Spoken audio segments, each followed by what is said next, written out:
Welcome to this reading. This is Professor Smith, and I will be recording the book After Polygamy Was Made a Sin, The Social History of Christian Polygamy by John Cairncross. Polygamy was forbidden after Roman papists took over the church.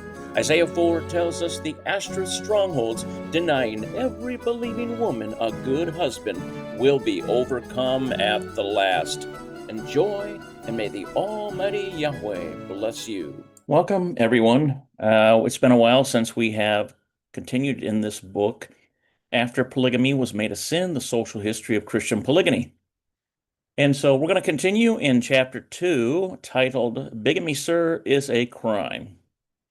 If only, observes Pascal, in one of his penetrating pensies, Cleopatra's nose had been a fraction shorter, the course of world history would have been altered. An equally plausible, though less edifying supposition is that if only Philip the Magnanimous of Hesse had followed the current practice of taking a concubine and not married a second wife, the Reformation might have swept irresistibly through the whole of Germany, and possibly even Central Europe as well. As it was, the Landgrave, to use his German title, felt impelled by his reverence for the sacraments to mend his first marriage by contracting a second one, even while his wife was alive. And he did so with the sanction of the fathers of the Reformation. The first paladin of German Protestantism, notes the scholarly Rockwell in the opening page of his book on Philip's bigamy, was, with Luther and Melanchthon's permission, a bigamist. Reader's note here. I'm not exactly sure how you pronounce this Melanchthon. I'll have to look that up, but it's kind of an interesting word there. Continuing on, Protestant historians have never recovered from the shock. One of Luther's biographers denounced the step as the greatest stain on his reputation and indeed on the Reformation. Other writers have sought to shift the blame to the unfortunate Landgrave. Philip indignantly denied that he was at fault, and it is difficult not to feel some sympathy for him. At the youthful age of 16, before he knew what he was doing, he was railroaded into an engagement with Christina, the daughter of the Duke of George of Saxony of the House of Meissen. She had given him 6 children, some historians say 7, at the time of his bigamous marriage. Nevertheless, says Rockwell with professional candor, Philip was dissatisfied with his wife. The reasons for his unhappiness are not far to seek. Christina was desperately plain. She drank and stank and had unpleasant, if unspecified, habits. Little wonder that Philip never felt love or desire for her. His revulsion must have been intense, for he describes himself as having a strong constitution, and he is credited with the possession of 3 testicles and a correspondingly powerful sex drive. He stuck it out for 3 weeks and thereafter settled down to a steady diet of fornication and adultery, seasoned with occasional bouts of homosexuality. At the assemblies of the German princes, he was particularly exposed to the temptations of the flesh during the long sessions of riotous carousing. As Philip put it to the Lutheran preachers, how could he, in all fairness, avoid sin when he could not always take a large harem along with him? It was not that he lacked a moral sense. He was a God-fearing prince, well versed in the Bible, well enough to know that, according to St. Paul, adulterers and fornicators would never enter the kingdom of heaven, so that if he died in battle, the devil would carry him off to eternal damnation. He was constantly being urged by his spiritual advisors to suppress immorality, but how could he punish offenders when he was himself guilty of the sin? His feeling of guilt was such that soon after his marriage, in 1523, he consistently refrained from observing communion, although he longed to partake of it. His pangs of conscience rose to a paroxysm in 1539, when, like so many of his illustrious contemporaries, he had a serious attack of syphilis. Obviously, he felt a punishment from on high for his excesses. His sufferings, both physical and spiritual, became intolerable. What was the remedy? Divorce was out of the question, both on legal and political grounds. However, if he could not repudiate Christina, could he not marry another, more attractive wife and thus escape from the toils of Satan? He had long and openly proclaimed his belief that it was not an offense in Yahweh's eyes or God's eyes to have 2 wives, and he was encouraged in this view by some of the court preachers. His interest in bigamy revived, and it became intense when he suddenly fell in love with a beautiful 17-year-old girl called Margaret von der Sale, a lady-in-waiting to his sister Elizabeth, wife of Duke Henry of the House of Dresden. However, it takes two to make a marriage, especially a bigamous one. Philip realized that the struggle would be a hard one, and he prepared for it with the meticulous but daring generalship that he brought to his strategic campaigns. The girl, or rather her widowed mother, Anna, had to be put one round. And Anna had very clear ideas as to what she wanted. Ambition, reinforced by respect for conventional morality, enabled her to put formidable pressure on the prince. She was not prepared to let her daughter become Philip's concubine, or even by a secret bigamous marriage, to be put in a position which suggested as much. Initially, therefore, the most that she would concede was that Margaret would be preempted for the Landgrave for 3 years. If Christina died within this waiting period, Margaret would be his. And she sweetened her semi-refusal by permitting Philip to visit her daughter in the family house as often as he wished. Philip was not discouraged. Gradually, he wore down the mother's resistance. His first victory was to obtain her agreement to a bigamous marriage if its legitimacy was openly defended and if others were allowed to follow the prince's example, that is, if bigamy were made generally publicly permissible. This demand was at once rejected, but Philip kept up the pressure, and in the end, Anna yielded for the ground. She now accepted that the marriage be kept secret, but she held out for the attendance at it of state and church dignitaries. Her list of prospective wedding guests is impressive. It includes Johann Friedrich, the Elector of Saxony, some of Philip's senior counselors, his wife Christina, she herself, of course, her brother Ernest von Miltitz, and on the clerical side, Luther, Melanchthon, and Bucer, and three leading figures in the German Reformation, or at the very least two of them. However, in the end, she relented to some extent. If the elector and the duke were unable to attend, their delegates would do. The Landgrave was not daunted by these exacting terms. From Augsburg, still in 1539, he summoned one of his most trusted agents, a certain Dr. Saylor, who then spent 3 months at Philip's court. During his stay, he was introduced to try to persuade Bucer, an eminent theologian and an old friend and advisor of the Landgrave, to act as intermediary in the delicate task of obtaining the support of his fellow reformers, Luther and Melanchthon, and of the elector. And in the November, Saylor set out for Strasbourg, where Bucer was then settled. When he learned that Philip was planning to commit bigamy, Bucer was utterly horrified. He feared the devastating effect of such novelties, i.e., radical doctrines, on the weaker brethren in the Reformation, and hesitated to commit himself. Thereupon Saylor played his trump card. Was Bucer prepared to stand by and see the Landgrave, the captain of the Protestant forces, make his peace with the Catholic faction, as he would undoubtedly do if he were refused the moral backing that he was requesting? Rather than see the whole movement come crashing down in ruin, Bucer accepted the invitation to broach the question of bigamy to the reformers. By the end of November, he was at the Landgrave's castle at Menselgen, where he was treated to an uninhibited and exhaustive confession by the prince of all his variegated sins, his physical sufferings and deprivations, and his obsessive angst about damnation. Under his massive assault, Bucer's last scruples crumbled. To buttress him for the encounter with Luther, he was given a detailed brief on Philip's request, which, it was carefully underlined, was a modest one, covering only one additional wife.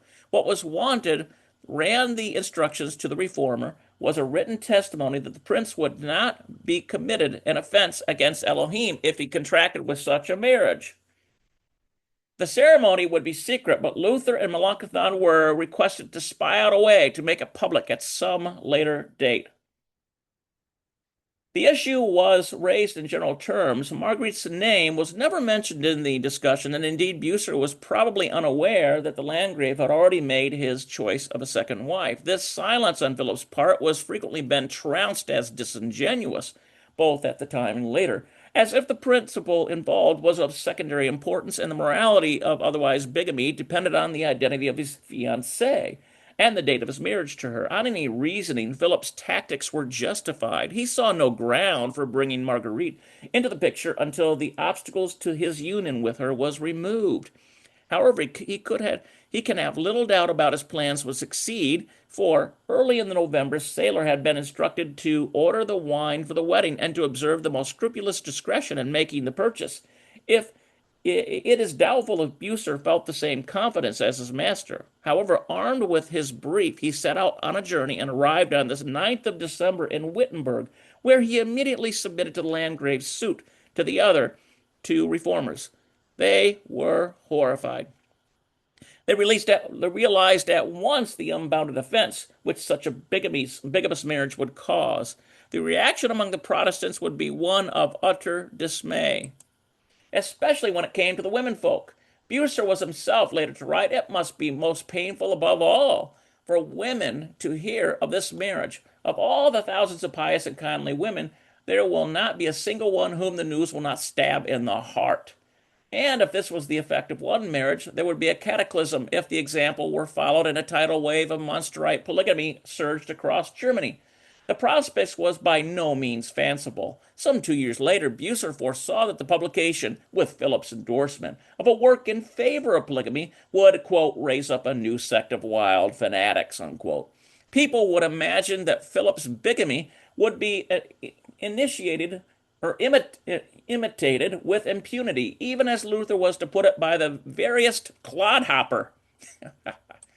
But it was not only from the masses that danger threatened. Another Protestant divine was to issue the solemn warning that many of the men of the highest rank shared Philip's views, and he feared, therefore, quote, a violent bloody war if this evil or this untimely madness was impudently fanned. If dissension would burn into flame within the Protestant camp, danger from the enemy was equally serious. In the early 1520s, the Pope had instructed his legate to the Diet of Worms to represent the Protestant doctrine as pernicious because it favored polygamy. And Sir Thomas More had used the same gambit at his defense of Henry VIII against the Lutherans' attack in the days before he broke with Rome. Lastly, and more immediately, the Reformation might, as already shown, be hamstrung if Philip defected to the side of the emperor, as he openly threatened to do if the reformers were obstinate in giving him their approval. And this approval Philip was determined to have, for it both enabled Philip to secure Anna's consent to the marriage, defend his actions if it would be an open clash, and perhaps most important of all, give him some protection against the emperor. Bigamy had been made a capital offense in 1532. If, therefore, the marriage became public, Philip could be tried and sentenced by his overlord. The Holy Roman Empire might, as Voltaire put it in a famous joke, be neither Holy Roman nor an empire. But it was still the greatest power in Europe, and Charles V, the ruling emperor, was the master of Spain and the Austrian dominions, lord of the German principalities, and a brilliant statesman and strategist. In this delicate situation, Luther and Melanchthon found themselves between the devil of Philip's pressure and the deep sea of potential Protestant disintegration. For 2 years, they wrestled with the intricacies of the problem and with their consciousness, and on the second they set their signatures, jointly with Bucer, to a document which is unique in European history, the Wittenberg Deliberation. It bears the scars of the travail that attended its birth. Much of it is taken up with an examination of the biblical authority for polygamy, and there's a long homily on the virtues of chastity, which quotes the dictum of the Albanian hero Skanderbeg, to the effect that nothing weakens a warrior's strength so much as indulgence. But the nub of the matter lies in 3 relatively short passages. The first, inserted by Melanchthon, stresses the danger that if Philip were to take a second wife, the enemies of the gospel would lump the Protestants together with the polygamous Turks and wild Munsterites. The second warns against the temptation of many of the faithful to follow Philip's example in an age when, to a far greater extent than nowadays, the acts of princes caused more of a stir than those of his subjects. Hence, if the common people saw, quote, a prince take another wife, they would claim to be allowed similar latitude. However, if Philip was bent on marrying again, they were well aware that that there was no alternative. They were being forced at gunpoint to pronounce and had to come off the fence. Bucer was pressing to be allowed to go back, and they could not let him leave without an answer, and so they agreed with obvious distaste in a third and conclusive passage that they would not object, provided the marriage was kept strictly secret. And so they wrote, "You have our written testimony in the case of need." Having overcome the first hurdle, the Landgrave's ambassador was set off on the next leg of his whirlwind tour. On the 15th of December, he was received by the Elector of Saxony, Johann Friedrich. Bucer's mission to the prince was facilitated by the grant of the deliberation and possibly even more by the assurance from Philip that he would back the elector for emperor if the war of religion were to break out and the Protestants were to defeat the Catholics. And thus, he able to nominate an emperor of their own faith. Even though sweetened by such assurances, the news staggered the Saxon ruler. His reply was studiously cautious. It repeatedly urged the Landgrave to desist from his plans. If, however, his resolve was unalterable, he should observe the strictest secrecy, and the message ended with vague and diplomatic professions of friendliness and offers of help. Philip himself had not been inactive. On the 11th of December, he obtained the consent of his wife by promising that her children would be the sole heirs to the throne, and assurance that may have been appreciated even more that he would show her more and not less kindness than before through sleeping with her and through other actions befitting married people. Having secured the approval, or at least the complicity of the main persons involved, he was now ready to lay siege to Anna. After Bucer had reported on his mission, the Landgrave dispatched two messengers to her on the 23rd of December with copies of all the various dispensations and agreements. On the 12th of January, 1540, the messengers returned, but without the unequivocal reply which Philip had expected. Anna had not only maintained her previous demands, but had actually added new ones. She now insisted that Christina should issue an invitation to her for the wedding. It appears that the Landgrave ignored this proposal, but he confirmed his agreement to all the other terms, with the exception of to suggest invitation to Ernst von Miltitz, Anna's brother, on the grounds that, quote, as a papist, he was not sufficiently well versed in the scriptures to grasp the legitimacy of the second marriage. Reader's note, very interesting comment, isn't it, that papists or Catholics, which I think that's something that we also have found, they don't know their scriptures because they're following nothing more than traditions of men, and they're following the counsels of the priests and the Pope. That's an interesting comment, isn't it? That generally Catholics, by and large, simply do not even know their own scriptures.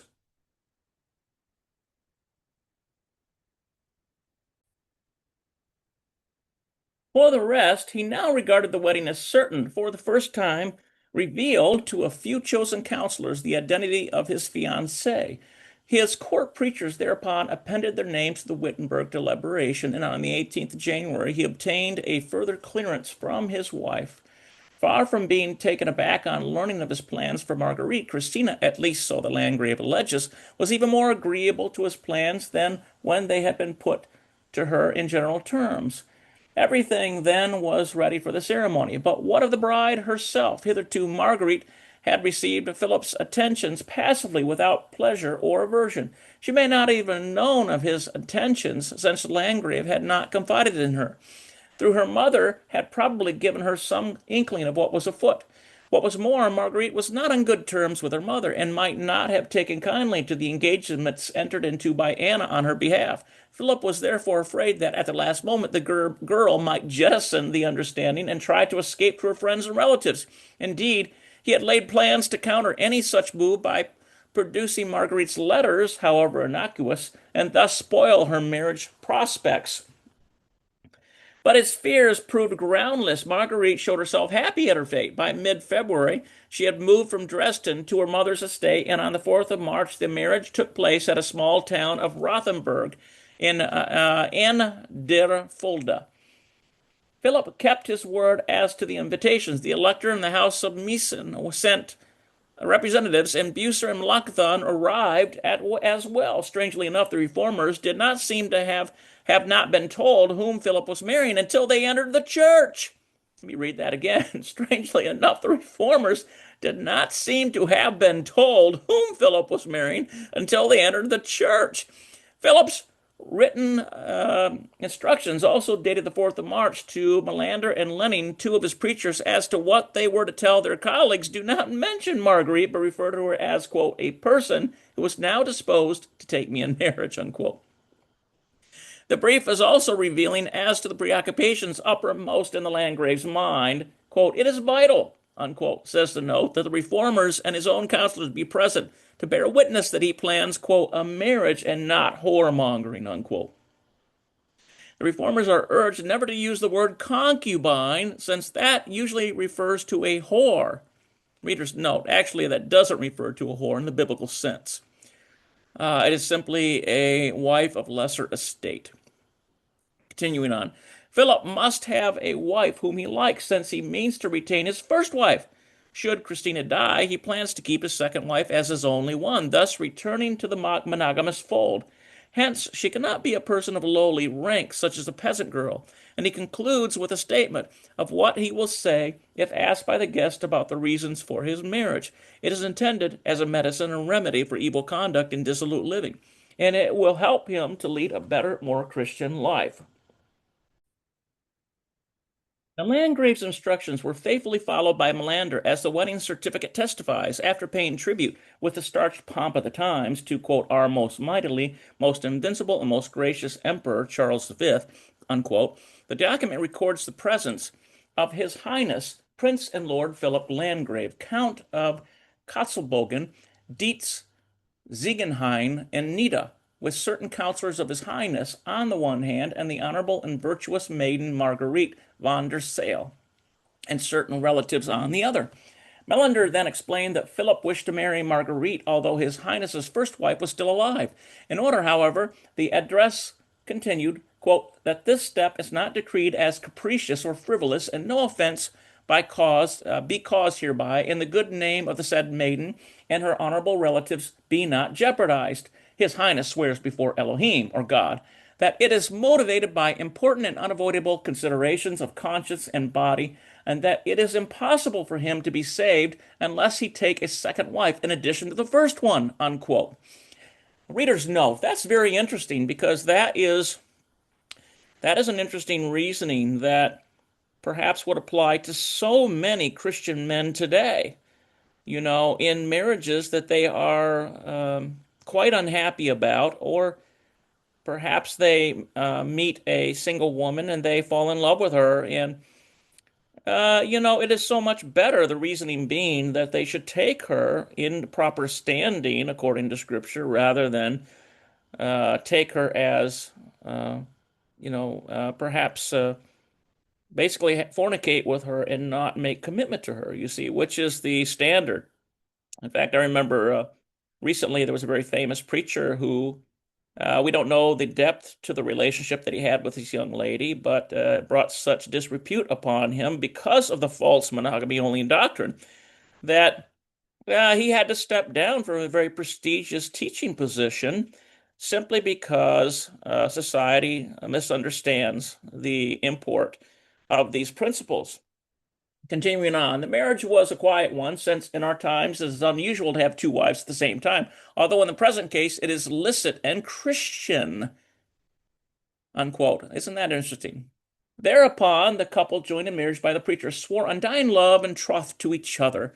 The following day Melanchthon himself then urged the prince, as thanks for the dispensation granted, to take better care of the Lutheran clergy and teachers in church schools, and to abstain from fornication, adultery, and boys.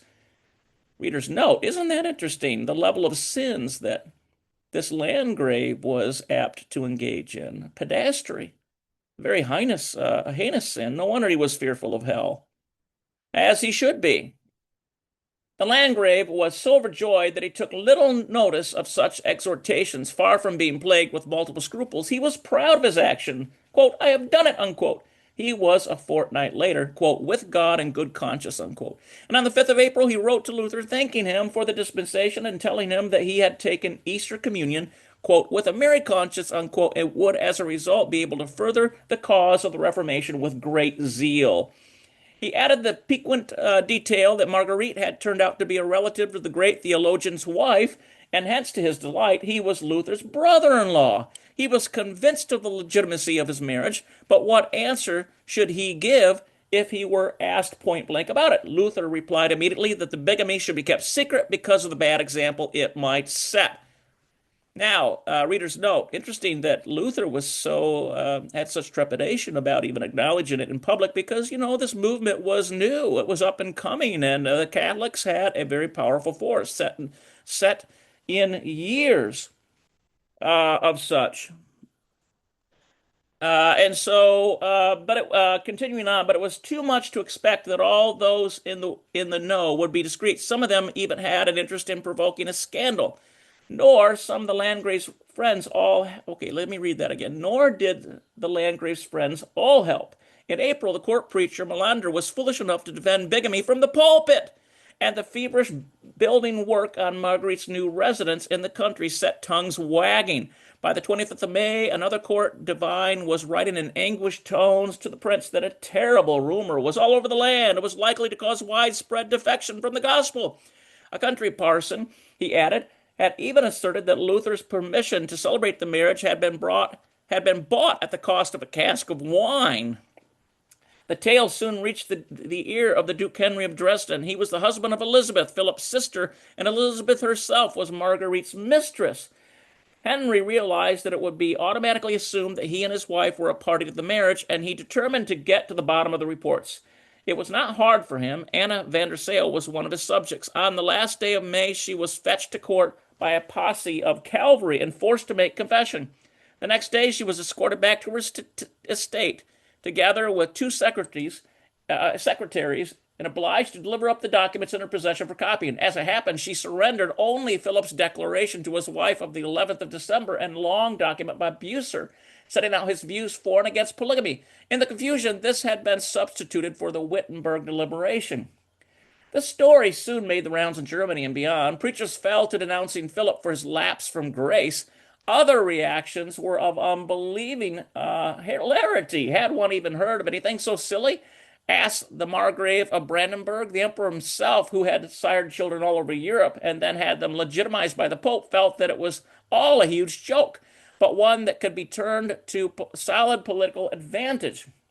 And in France, there was a ribald Gallic laughter. More serious men were profoundly disturbed. Ferdinand, who was to succeed Charles V as emperor, is said to have been defected by the scandal from turning Protestant. Readers know. Interesting. So this, of course, is what Luther feared, that these principalities, these powerful men, these lords, rulers in Europe at that time, would defect, and, because they were so worried about the reputation of the Protestant movement, they didn't want to be associated with it, which is something perhaps that even people, men who are of good and moral import, who take this upon themselves, they suffer this lack of reputation themselves.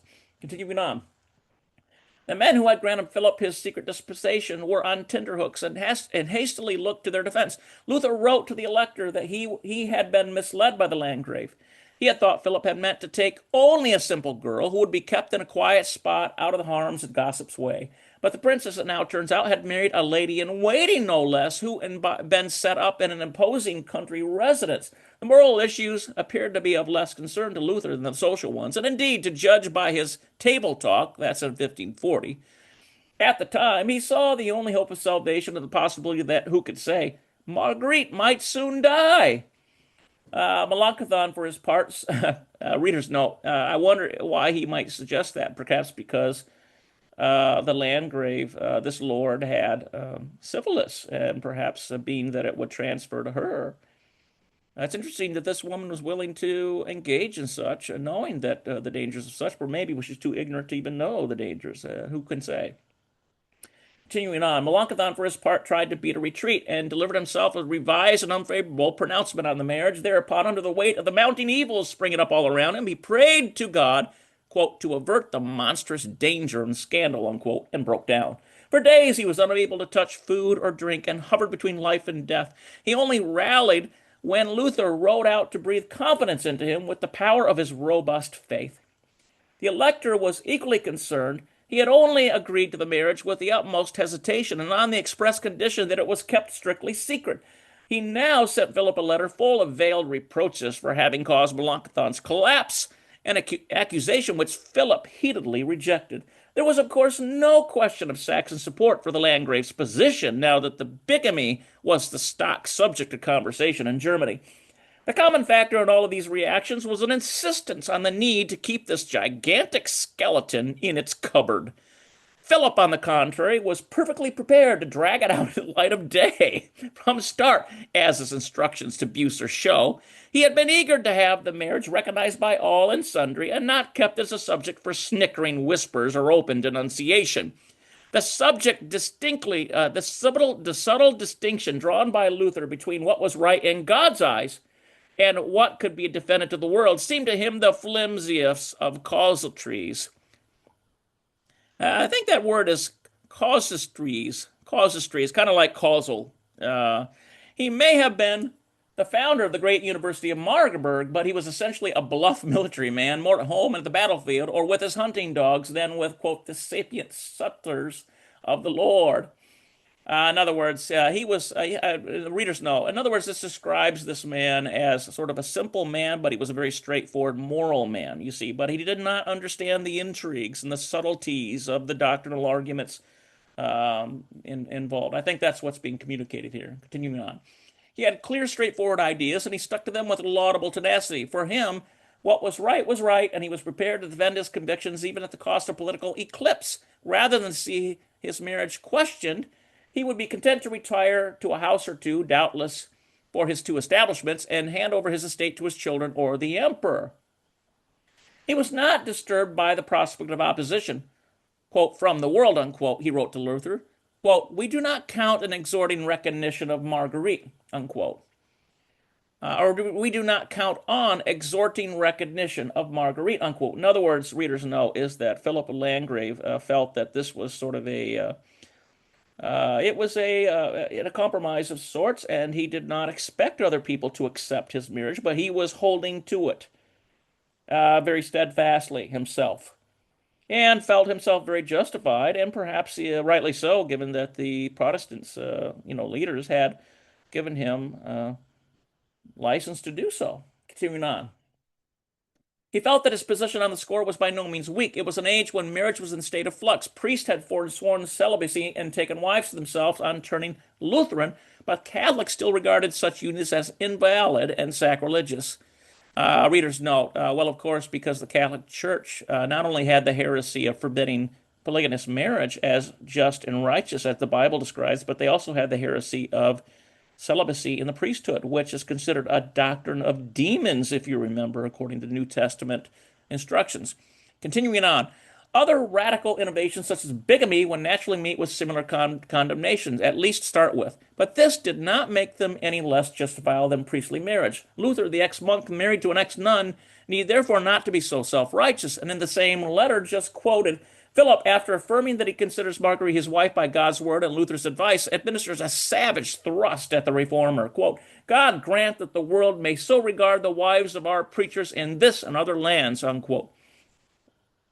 Nor was it merely a question of Philip's own marriage. The relief afforded him should be granted to others as well. To Bucer he wrote acidly that he would not dispute whether bigamy was sinful or not, or whether it was formerly a general usage, quote, for we leave to you, the learned, in your superior wisdom, unquote. But, he noted pointedly, quote, if anyone falls into the same difficulty, we would not hesitate to countenance a similar remission in his case, unquote.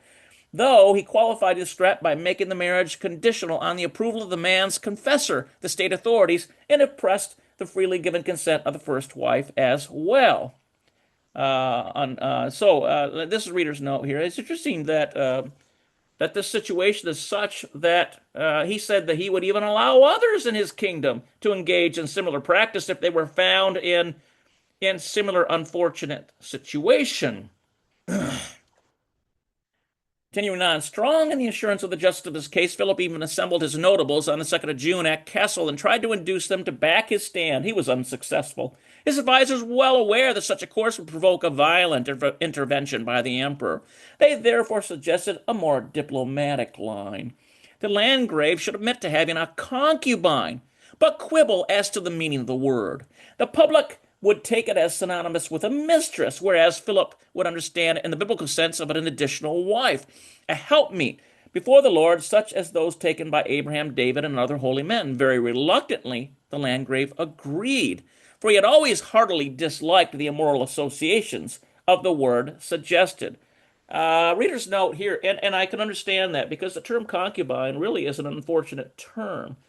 I've always preferred the term covenant handmaid, but because of the English language as such as it is unfortunate that it is associated with whoredom. And this is, of course, the problem of the ignorance of the common people. I mean, they simply don't know the nuances of Scripture or the law. Remember, these were very simple common people. And remember that they were in the Middle Ages or out of the Middle Ages, at the beginning of the Enlightenment, I think, around 1500 when the Protestant Reformation began to pick up steam.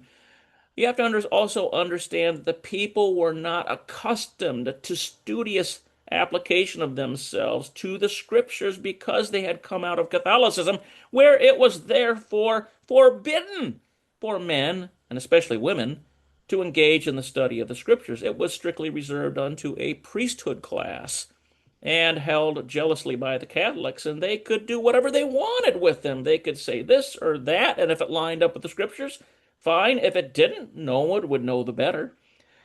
And so, continuing on. However, the reformers felt that even this concession was not enough to save the situation. They were particularly apprehensive of the danger of a general challenge for bigamy. Bucer repeatedly urged the Landgrave to tell a deliberate holy lie when asked about the rumors, and quoted Scripture in support of his views. Had not Abraham deceived his host when he asked about Sarah? And did not even God himself mislead his enemies by visions and illusions? Readers note, that's an interesting line of argument there, isn't it?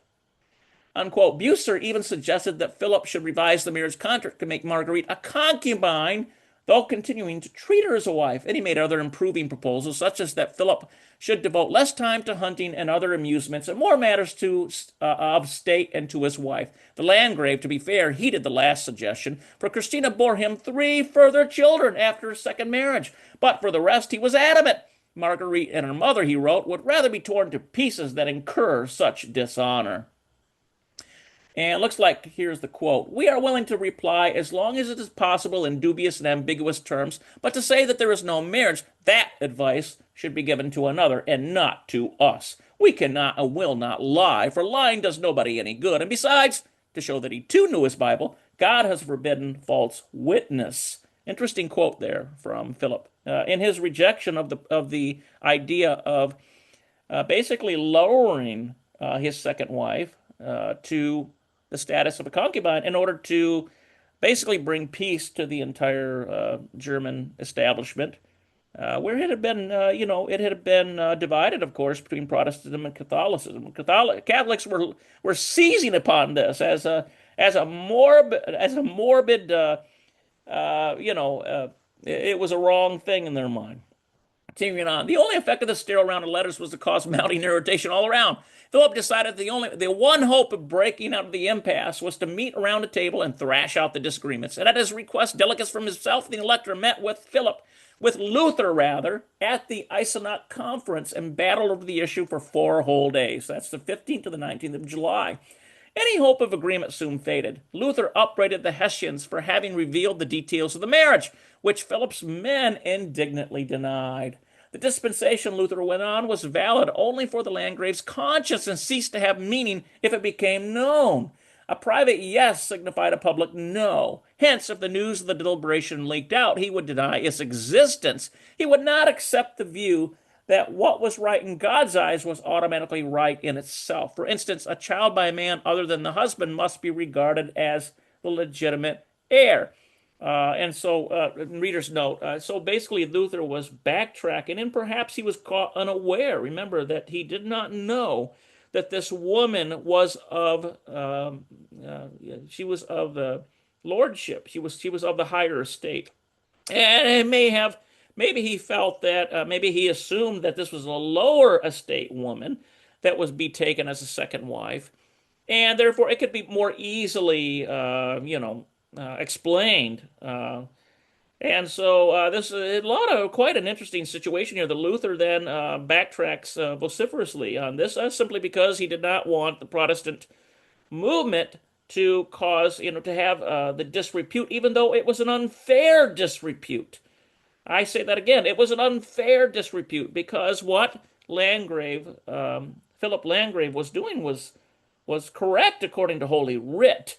And remember that the Protestants believed in the concept of sola scriptura, which is Scripture alone. They rejected the idea the Catholics had, which, of course, was something akin to democratic principle, and then those democratic principles being ultimately arbitrated by one man, that being the Pope. Whether it agreed with Scripture or not. Continuing on. As statesmen of the church, Reformer dwelt on the disastrous consequences of public defense of bigamy. Most of Lutheran clergy and all the Calvinists were opposed root and branch to it. If he were known to have countenanced it, however discreetly, the Protestant church would be rent by a schism. And if he were to defend his action in writing, the results would be even more appalling. Quite apart from the pure ecclesiastical aspects of the case, the rules of public morality could not be flouted. If they were, the whole empire would collapse in anarchy. More concretely, the emperor would intervene, and Philip, discredited by his unorthodox marriage, would see his army melt like snow. Luther therefore made no bones about calling on Philip to, quote, tell a good strong lie, quote unquote, for the sake of the church. If the emperor was to question him, the Landgrave should reply that he did indeed have a concubine, and that he was willing to send her away if all the other princes with a similar attachment would do the same. Isn't that interesting? Readers know. So isn't that something that, because all of these princes had concubines. These guys, come on. They had a bunch of them probably. Continuing on, if Philip were really determined to publish the deliberation, he, Luther, would take the whole blame on himself and admit that he had blundered. But this was a counsel of desperation. The elector's men were equally forthright. The Landgrave's action they maintained was against God and public morality. He could not be defended. Let me read that again. The Landgrave's action they maintained was against God and public morality and could not be defended. However close the links between Hesse and Saxony, Philip would have liked to have submitted his case to a general council of the Protestant movement in Germany and asked the other princes to guarantee him protection until judgment had been given. But the elector was afraid, and with good reason, that Philip would use any such assurance to force the issue into the open and thus involve the Saxons in what had every appearance of being a major war, and one fought on very dubious grounds. The Landgrave, for his part, was just an intransigent. In other words, readers know he's basically saying that this was sort of something that didn't happen very often. It just happened. It was just an uncommon occurrence, and that it could be overlooked perhaps if he were to downgrade the second wife as a concubine. In a letter dated 18th July to his delegates, he expressed bitter appointment with the inconstancy of Luther and the elector. He realized that Luther is a contrary character who digs in his toes, and more, one contradicts him. He therefore counsels moderation in dealing with the informer, but he himself tackles the reformers vigorously in some of their arguments and to considerable effect. He is accused of having an affair with Marguerite before he married her. He flatly denies the charge. He is asked why he chose Marguerite and not another, as if his love for Marguerite were the cause and not the occasion of the bigamy. Now, readers note now why this is the crux of the thing. We're dealing with the lordly class versus commoners. It would have been overlooked if she was a commoner, because commoners are given to immorality. And they were given a certain extra dispensation, you see, in the mind of the lordly class, the nobles. And so it could have been easily overlooked if she was a common girl. And that was the main thing. It seemed to be sticking point. You look at the variation of the level of societal standing and how morality seemed to be the expectations of the lordly class, that being the nobility. Basically, they were held to a higher standard of sorts, except for on the occasion when they would take these mistresses. You see, the lower class were not allowed to do such, but to officially do this, it would be a greater offense because they have public exposure, you see, rather than say, let's say, a commoner who just happened to take a couple women and say, hey, these are my wives, you see. Continuing on, he points out that he could easily have had any other girl from the aristocracy on the same conditions, and he agreed that he married Marguerite because he was fond of her, but he says, I see that you holy people also take those you fancy. Had he been allowed to follow his inclinations in his first marriage, the whole debacle might have been avoided. Reader's note here. It's interesting that they say, well, he could have easily had any other girl from the aristocracy. Perhaps maybe she could have been cowed. Maybe what he's saying here is she could have been cowed into staying quiet about the relationship. But Marguerite, it appears, and her relatives in particular, were absolutely unwilling to be cowed, to keep the affair quiet, and to publicly present it as a different type of relationship. They wanted to shout it from the hilltops, obviously, such that her reputation might be damaged. That she would not be seen as a concubine, but rather as a full, unfettered wife with all rights and privileges as such. Continuing on.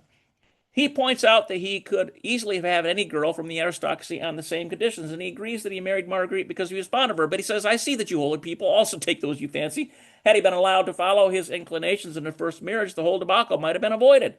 But the central argument is one advanced by John of Leyden. Better several wives than several whores, quote unquote. He had been repeatedly urged to desist from immorality, but the whole point of the marriage was to enable him to stop fornicating. Had he taken another whore, he would have been left in peace. But because he fell in love with a girl and married her, he is being hounded and deserted. How can he be pilloried for following the example of the patriarchs, including the pious Abraham? He realized that his conduct may cause offense, but he was not prepared to spare others' feelings at the cost of their own salvation. Oh, would to God, he cries Luther, that you and your colleagues would chastise such vices as adultery and drunkenness, not merely in word and speech, but also in fact. He is horrified at the prospect of Luther revoking the deliberation. Quote, oh God, dear Dr. Luther, he writes, what are we coming to when excellent people suffer a falling off for fear of other scholars, and even unto the world? If you can answer for the marriage about God, why such fears regards the world? His action was Christian, and if the theologians think otherwise, he should not have lent it in their moral sanction by attending the ceremony. Interesting. Reader's note here. Yeah, that's an interesting point here that he's saying. And remember, this is a very wise, and he's a little snaky, isn't he, in the way he does things, which I suppose certain princes are apt to do. But the idea is that Luther and Melanchthon were hornswoggled into this situation because they were not given the full information. And the very fact they were there lends credence to his claim that, see, they are there, they're attending my marriage, therefore they are giving their permission. Continuing on. The most he will promise to maintain his previous line of equivocation, but he will not lie. Let them crucify him if they will. If the situation becomes intolerable, he will publish the deliberation and fight for what he regards as a perfectly legitimate marriage. As for the elector, his delegates should be informed that he, Philip, will no longer act as a captain of the Protestant cause, and that they should withdraw from all negotiations with France for a grand alliance against the emperor and take precipitate leave, pretexting urgent business at home. The break was complete, although appearances were saved. The Eisenach Conference marked a turning point in Philip's relations with the Protestant movement. He had always threatened to turn to the emperor if his brothers in the faith refused to stand by him. Now they had abandoned him. In July, probably immediately after he learned of the result of the conference, he drafted a plan of reconciliation. In September, it was put into effect. Negotiations between the Landgrave's ambassadors and the imperial secretary dragged on till at last, in January of the following year, Philip demanded a straight reply to the proposals and obtained on the 24th of that month a written pardon from the emperor and a safe conduct to the imperial diet at Regensburg, for which he set out on the 1st of February. In return, he made a number of far-reaching political concessions. Under the terms of the agreement, Philip undertook to exclude France and any other non-German power from the Protestant alliance, the League of, it looks like, Smalkalden. This move decisively altered the balance of power in Europe in favor of the emperor. And most historians trace the decline of Protestantism as a political force in Europe back to this agreement. Reader's note, isn't that fascinating? That because Luther and Melanchthon and all of the Protestant rulers did not have, pardon the expression, the stones to stand behind this man, it caused the decline of the entire movement. Think about the implications of that and handed basically Europe back to the Pope. Continuing on. Philip's defection was not the end of Luther's troubles. The bigamy offered Catholic pamphleteers too good an opportunity of ridiculing and vilifying their opponents, and a steady stream of scurrility poured out, attacking Philip in his monstrous ways, quote unquote. The Landgrave, with his militant convictions, could not resist the urge to reply. For his defense, he turned to his specialist on polygamy, an ex-Carthusian called Lenin. Readers know, isn't that interesting that this guy had somebody who was extremely studied in marriage law and Holy Writ, undoubtedly, certainly not a Catholic in his leanings, it seems. Continuing on, this preacher had already composed more than a score of briefs on the subject, including 15 for the Eisenach Conference and several to set Marguerite's conscience at ease. He is not reported as having actually put his theories in practice, but for him, monogamy was far from monotonous. He maltreated his first wife, and then, when her sufferings were ended, married at the ripe age of 81 one of Marguerite's maids. In response to this latest appeal by Philip, Lenin surpassed himself and produced what is the first full-scale apologia for polygamy in Europe as Dialogus Neubuli, which, despite its Latin title, was written in German. Philip meant to ensure that his point of view was placed within the reach of the literate public and not just of a learned elite. Readers note here, isn't that interesting? Wouldn't it be great to get a hold of that? I wonder if that document is even available. Wouldn't that be something if we could get that document in English? And then, I'd be happy to read it for the YouTube public. Let's continue on. The book is, as the title indicates, in the form of a discussion between a supporter of plural marriage and an opponent. It is a remarkable work. In spite of its involved sentences and repetition mode of argument, says one critic, the dialogue is written with great skill so as to make bigamy, or rather polygamy, appear not only right, but, if that is admitted, attractive. The work is far too long to analyze. The essence of the argument is that polygamy is not contrary to divine, natural, canonical, or imperial law. Opposition to it has come solely from a perverted view of marriage as something evil in itself, and a desire to be holier than God himself. Polygamy, Lenin concludes, would alleviate the prevailing immorality and help to drive back the Turks, who were then pressing into the southeast flank of Europe. Polygamy was not, of course, to be made obligatory. It was only for those who felt a calling, as men in the Middle Ages had responded to a vocation for celibacy. Readers note, of course, this wasn't just, this was sort of an unfair characterization because the church basically at that time had instituted the doctrine of celibacy for the priesthood anyway. Continuing on, the book is referred to Bucer for his comments, and he not only examined it, but corrected and improved it a little, as he admitted.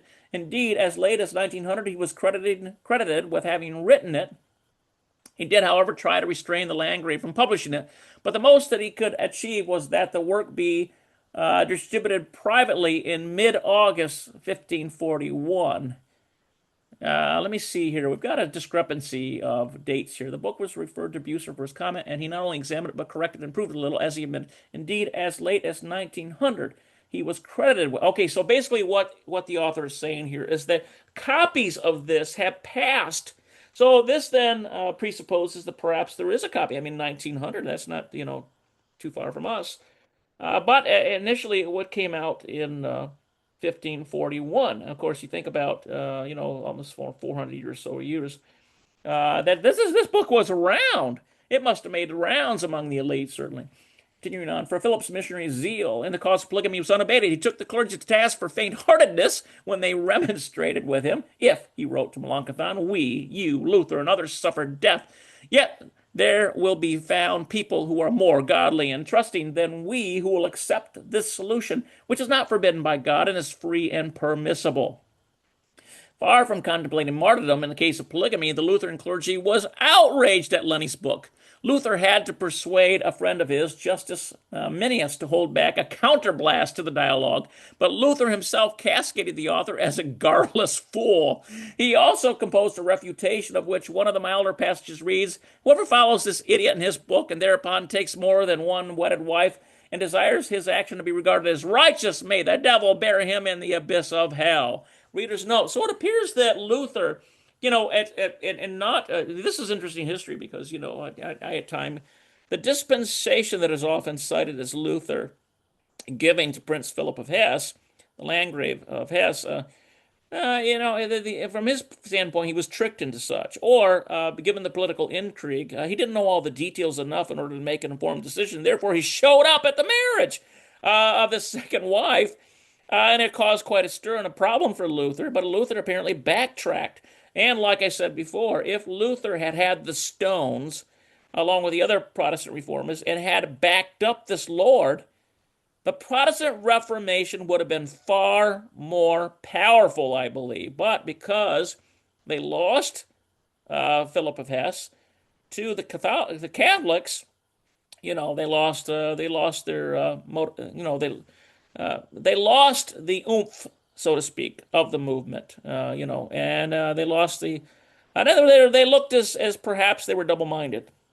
And a double-minded man is unstable in all his ways, and so, this regarded poorly in the eyes of the people.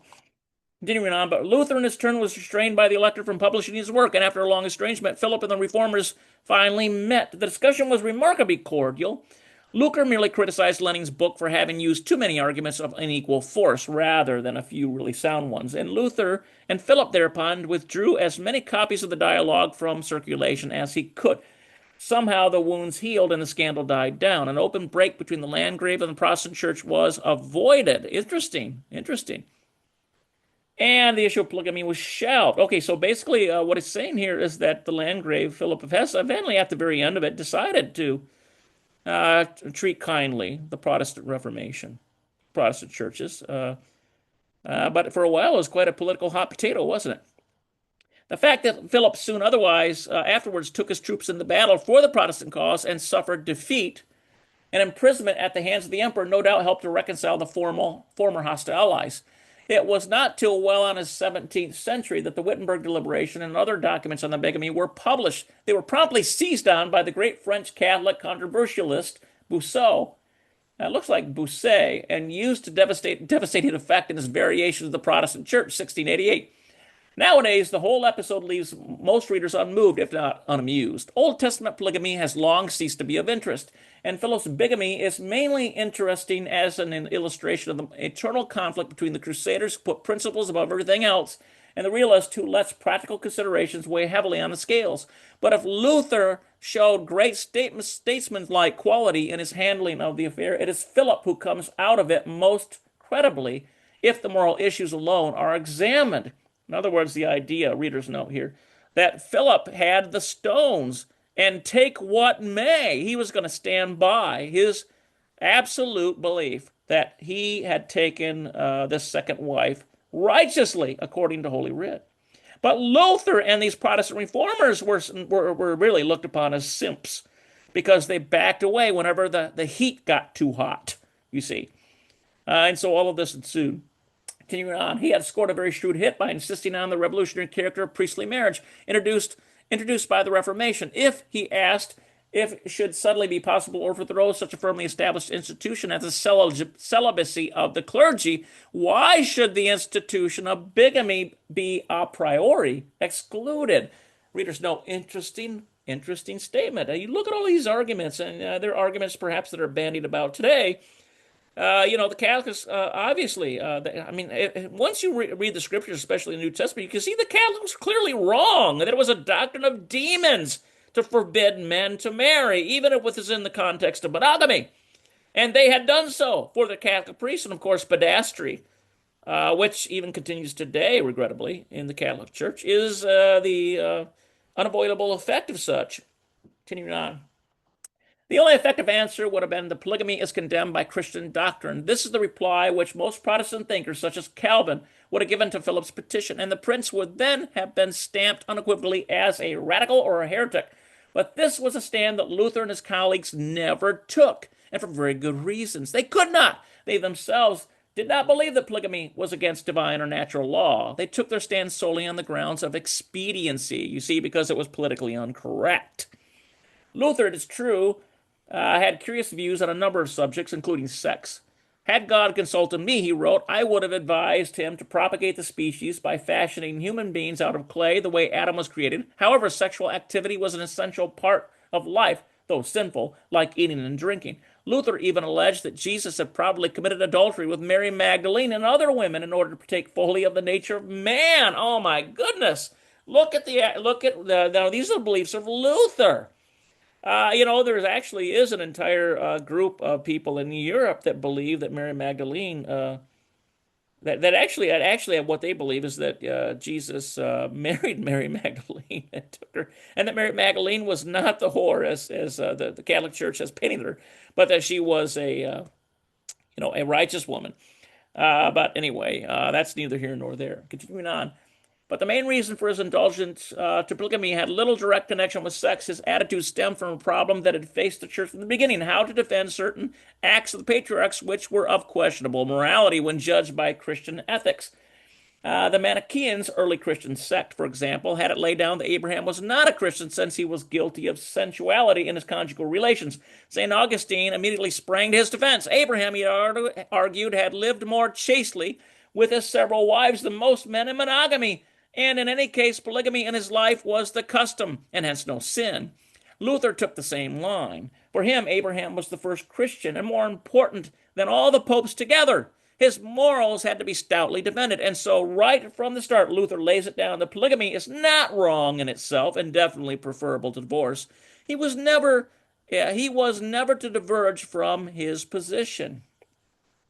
He had frequent occasion to pronounce on the question himself. Early in 1525, a pastor called Karlstadt sponsored a request from one of his congregation for permission to take a second wife, since his first one was a leper. Luther replied that the man's confessor must first give his permission. He himself could not forbid such a marriage, but he would not advise it either. What was permissible must often be sacrificed for the general good. In 1526, Philip, who was even then looking for a way out of his marriage troubles, asked Luther whether polygamy was permissible in principle.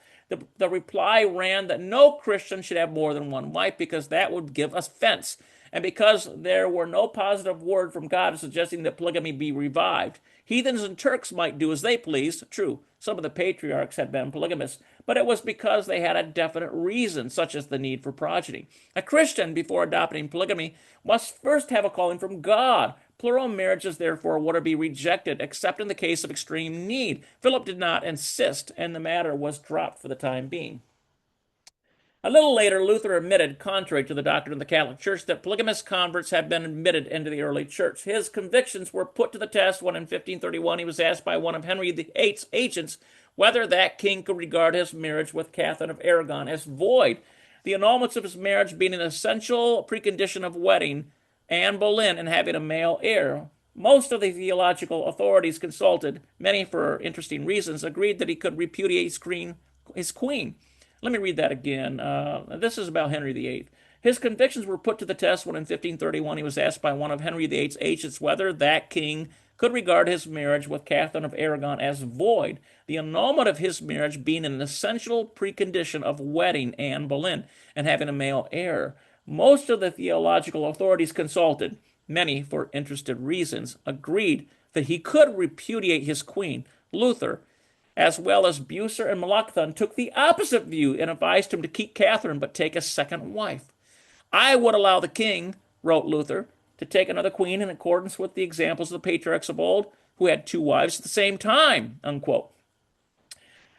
Readers note, isn't that interesting that the whole reason for backtracking on this on the part of Luther and Melanchthon and these Protestant leaders is simply for political expediency. It had nothing to do with what the Bible actually says. And this is a very interesting thing. But when pressed upon it, they did back it as long as it did not have political consequence. After all, who's going to tell the king of England what to do, you see? Who's going to stand against him? Continuing on. Melanchthon was equally favored to this course. Henry opined could try to obtain a male heir without any peril to his conscience or to anyone else by a second marriage. He would not, however, concede polygamy to all. And he added the piquant observation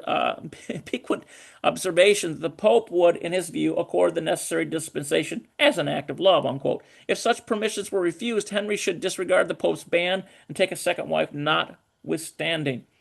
Bucer joined his voice to those of his fellow reformers. Bigamy, which had been practiced by the patriarchs, could not be denied to Christians in modern times. It was in accordance with the law of Moses and did not offend against decency. Philip was well aware that these pronouncements formed a very strong card in his hand. His brief to Bucer goes over the familiar biblical propositions for which he was certain Luther could not dissent. There were the patriarchs who walked unreproved for their numerous wives with God, the absence of a ban on polygamy in the New Testament, despite the long list of things forbidden to new converts, the injunctions in Timothy had a bishop should have only one wife, and hence that others might have more. And later he was to draw the conclusion from the situation as to early converts. If it is possible for a Christian to keep his many wives, a man can be a Christian and take more than one wife, unquote. He makes effective play with the reformers' opinions on Henry VIII's submission. If that king could be allowed a second marriage, why not he? Admittedly, Henry needed a male heir to avoid civil war, but he, Philip, would suffer damnation unless he was helped to put a stop to his sins by a second marriage. And were not spiritual matters more deserving of care than mere worldly issues such as the stability of the English government? Readers note, that's interesting. A lot of these decisions were pragmatic, and so it had to do with the reasoning for taking a second wife. And it appears that they regarded it much more kindly if it so be that the absence of a male heir would cause a civil war, rather than perhaps in the case of Prince Philip Landgrave, that, he already had many children with the first wife. And this is an interesting thing, just for my own personal knowledge, that I had no idea about that in specific, but obviously that adds another dimension of understanding to the whole situation. But apparently, as I said, Henry would have been, because he had no male heir, therefore the war is considered a horrible evil. Therefore, it was a much greater evil than perhaps allowing him to take a second wife and in good standing. And so when Bucer learned of the Landgrave's proposal, he found it difficult to resist, not only on political but also on theological grounds. The reformers subjected himself to a long examination of conscience, the results of which are recorded in a work not published till 1878, which sets out the arguments for polygamy and those against. The nub of this exhaustive dissertation is that polygamy should be left to the individual conscience. Like marriage, it is a remedy against fornication. Each case must be judged according to its need, and for Bucer there was little doubt, in the light of Philip's sad tale of spiritual and physical woes, that the Landgrave's need was real and justified. Luther and Melanchthon were equally vulnerable to Philip's theological arguments. They were in the dilemma where the poor heart would fain deny, but dare not. The agonies stemming from their hesitation are visible at almost every turn in the Wittenberg deliberation. The document agrees that polygamy, though inferior to the ideal of monogamy laid down in the Bible, was allowed under the Mosaic law and was not forbidden in the New Testament. Readers note, isn't that interesting? That on the face of the New Testament, they had to agree it was not forbidden. Continuing on, it is permissible in the case of a man with a leper wife or of a captive who badly needs to be looked after, or of a captive who badly needs to be looked after, provided that the approval of the confessor is forthcoming. Therefore, a dispensation may also be given in the case of extreme need. But all this does not alter the rule of outward life, and there can be no question of a general introduction of bigamy. Hence, to avoid offense, the dispensation in Philip's case must be secret.